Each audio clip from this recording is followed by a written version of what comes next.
Halo, saya Faye. Di sini saya akan mewakili Muhammad Fakih Arisandi untuk menjelaskan mengenai logical fallacy sebagai bagian dari penilaian ujian akhir semester mata kuliah dasar logika matematika. Dalam video ini, saya akan membahas apa itu logical fallacy, mengapa ini penting untuk kita pelajari, serta contoh nyata yang sering kita temui di kehidupan sehari-hari. Logical fallacy, atau sesat pikir, adalah bentuk kesalahan dalam penalaran yang membuat sebuah argumen tampak benar, padahal sebenarnya tidak logis. Kesalahan ini sering muncul dalam debat, diskusi publik, media sosial, bahkan dalam percakapan sehari-hari. Contohnya, pernah nggak kalian dengar argumen yang kelihatannya kuat? Tapi setelah dipikir-pikir, kok ada yang aneh ya? Nah, itu bisa jadi bentuk sesat pikir. Tujuan dari pembahasan ini adalah supaya kita bisa mengenali bentuk-bentuk sesat pikir yang umum terjadi, supaya kita tidak terjebak dalam argumen yang menyesatkan, dan tentu saja agar kita bisa menyampaikan pendapat dengan logika yang baik dan benar. Manfaat dari memahami logical fallacy sangat besar. Kita jadi lebih kritis dalam menerima informasi, mampu membedakan argumen yang valid dan yang menyesatkan, lebih percaya diri dalam berargumen karena punya dasar logika yang kuat, dan terhindar dari manipulasi logika yang sering muncul di media. Sekarang kita masuk ke bagian studi kasus.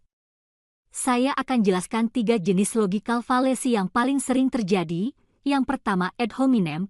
Ini adalah ketika seseorang menyerang karakter pribadi lawannya, bukan isi argumennya. Contoh dari argumen ad hominem adalah, dia nggak ngerti politik, dia cuma lulusan SMA, padahal yang harus dilihat adalah isi argumennya, bukan siapa yang menyampaikan.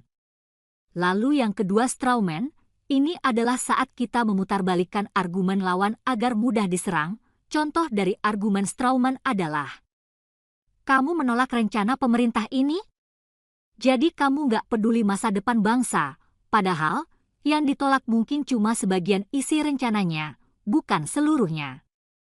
Dan yang terakhir, bandwagon. Argumen ini menyatakan sesuatu itu benar hanya karena banyak orang percaya. Contoh dari argumen bandwagon adalah, semua orang pakai produk ini, berarti ini yang terbaik.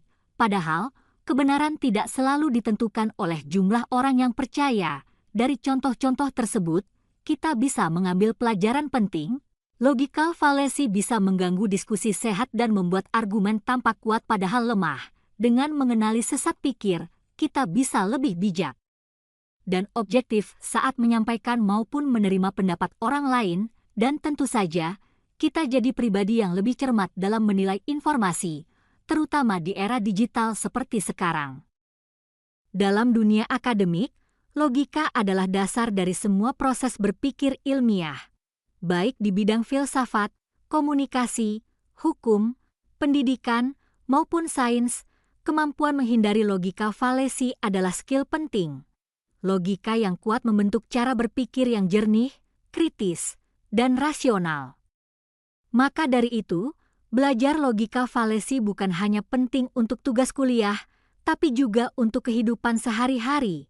Demikian penjelasan saya mengenai logika fallacy. Semoga bermanfaat dan bisa menjadi bekal dalam berpikir logis dan menyampaikan argumen dengan lebih baik. Terima kasih telah menyimak dan sampai jumpa.